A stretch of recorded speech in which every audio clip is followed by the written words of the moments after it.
আমাৰ দৰে গছেও কি কৰাৰ কথা কল্পনা কৰিছে। এতিয়া ছাত্ৰ-ছাত্ৰীসকল উত্তৰবোৰ মই স্ক্ৰীনত দি যাম, গতিকে লিখি ল'বা।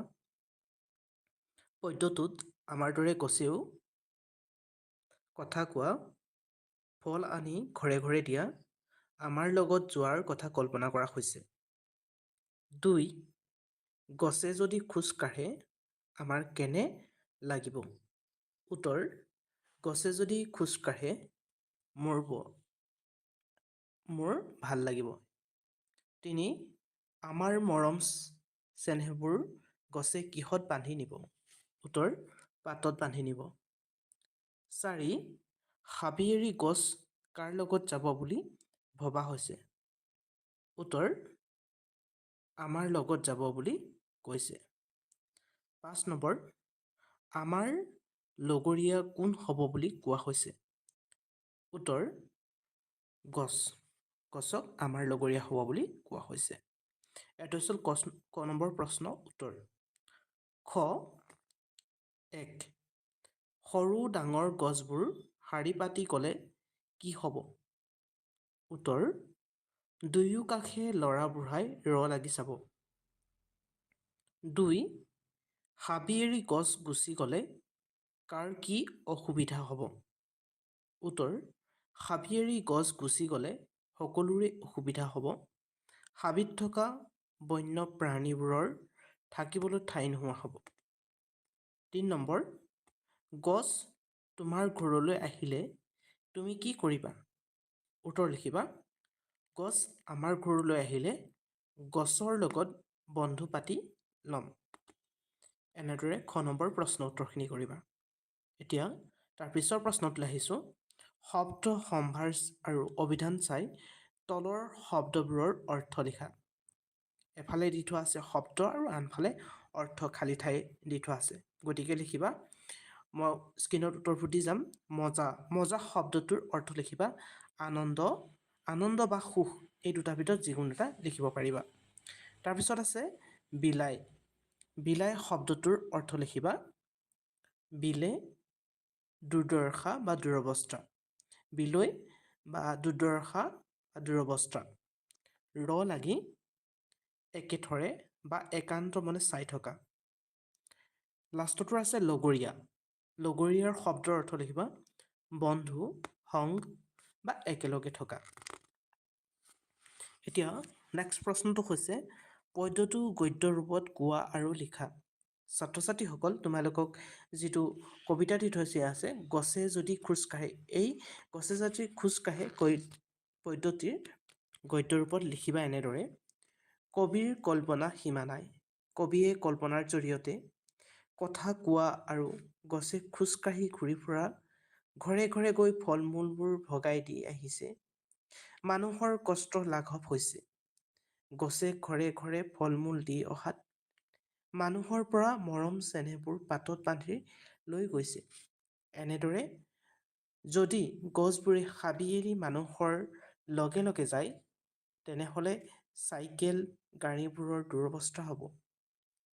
হাবিত থকা ডাঙৰ গছ আৰু সৰু গছবোৰে যেতিয়া একেলগে শাৰী পাতি খোজকাঢ়ি গৈ থাকিব, তেতিয়া সেই দৃশ্যটো বৰ মনোৰম হ'ব। এনেকুৱা এটা মনোৰম দৃশ্য ৰাস্তাৰ দুয়োকাষৰ পৰা ল'ৰা-বুঢ়াই চকুথৰ হৈ চাই ৰ'ব। গতিকে কবিয়ে গছে যদি খোজ কাঢ়ি যোৱাটোত বৰ মজা অৰ্থাৎ আমোদ পাব। সেয়েহে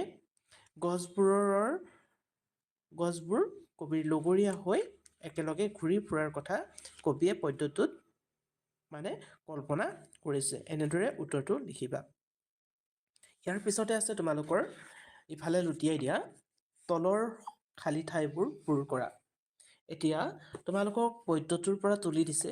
ক নম্বৰটো হৈছে, মই স্ক্ৰীনত দি যাম, খালী ঠাইবোৰত লিখি যাবা।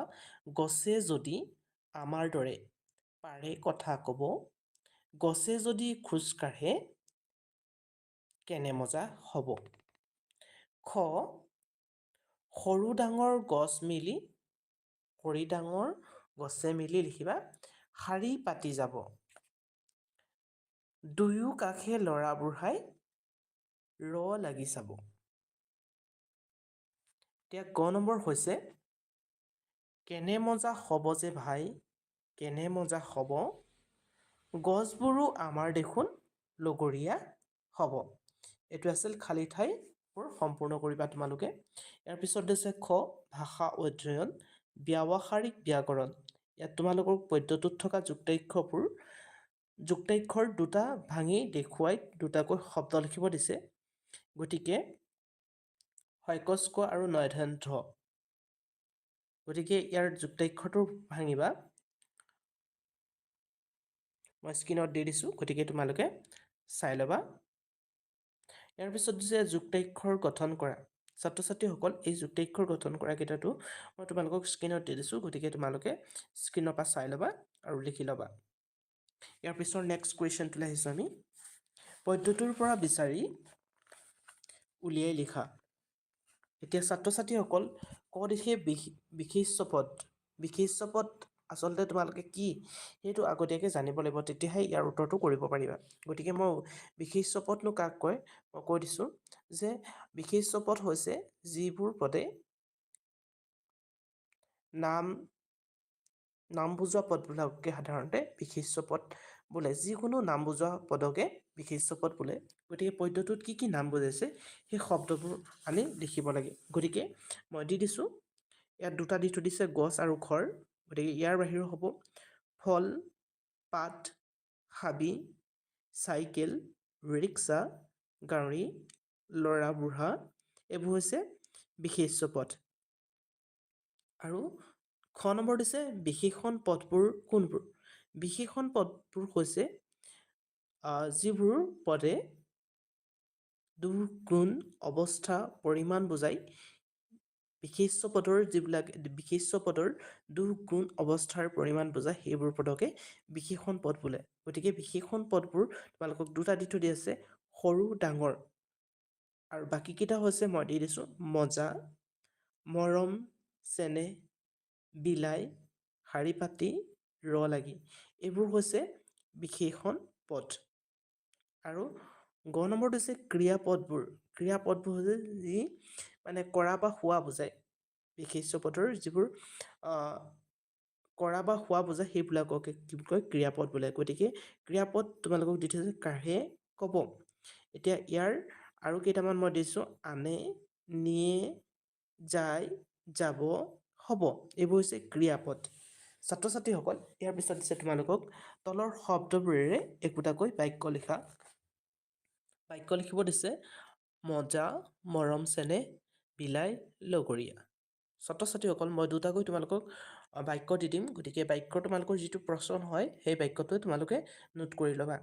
মজা, মজা শব্দটোৰ বাক্য লিখিব পাৰা যে আম খাই মজা লাগে।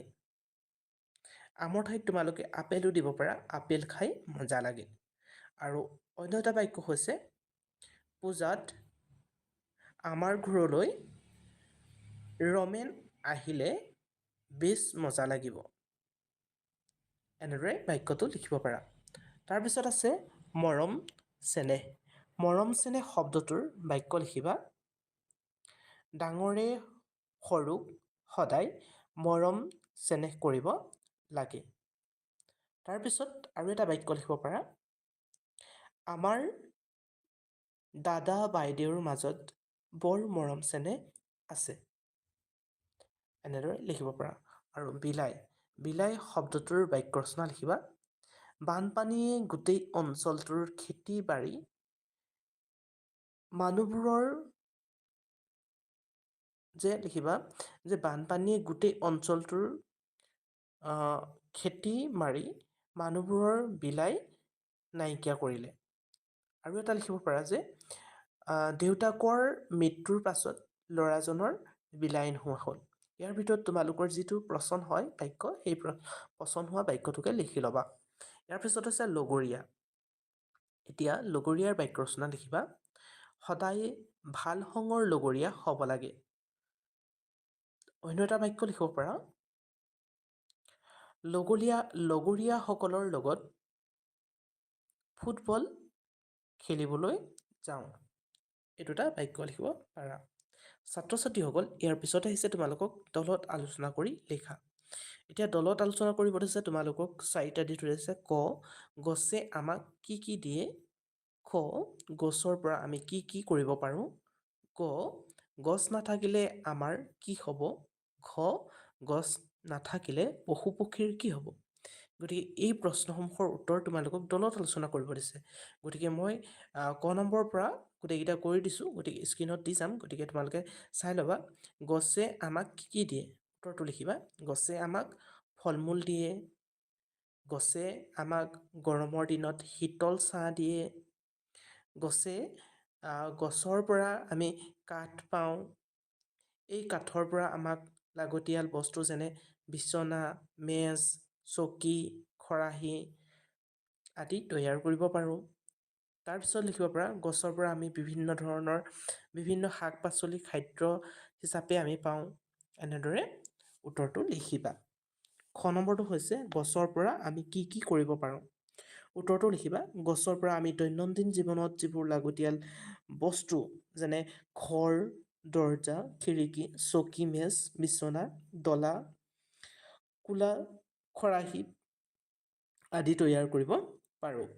ইয়াৰ পিছত আছে গ, গছ নাথাকিলে আমাৰ কি হ'ব? আমি এটা জানো যে গছ নাথাকিলে আমাৰ উশাহ নিশাহ লোৱাত কষ্ট হ'ব, আমি জীয়াই থাকিব নোৱাৰিম। গতিকে লিখিবা, গছ নাথাকিলে মানৱ সভ্যতাৰ নাথাকিব, পৃথিৱীখন সেউজীয়া নহ'ব, বালিময় হৈ যাব, খেতি বাতি কৰিব পৰা নাযাব। মানে গছ নাথাকিলে মানৱ সভ্যতাৰ ধ্বংসই হ'ব। এনেদৰে উত্তৰটো লিখিবা। ঘ নম্বৰ হৈছে গছ নাথাকিলে পশু পক্ষীৰ কি হ'ব? উত্তৰ লিখিবা। গছ নাথাকিলে পশু পক্ষী জীয়াই থাকিব নোৱাৰিব। গছত বাস কৰা চৰাইবোৰৰ পৰা নাইকিয়া হৈ যাব। গছ নাথাকিলে চৰাইবোৰে খাদ্য খাবলৈ নাপাব, ফলত অকালতে মৃত্যুক আঁকোৱালি ল'ব লাগিব।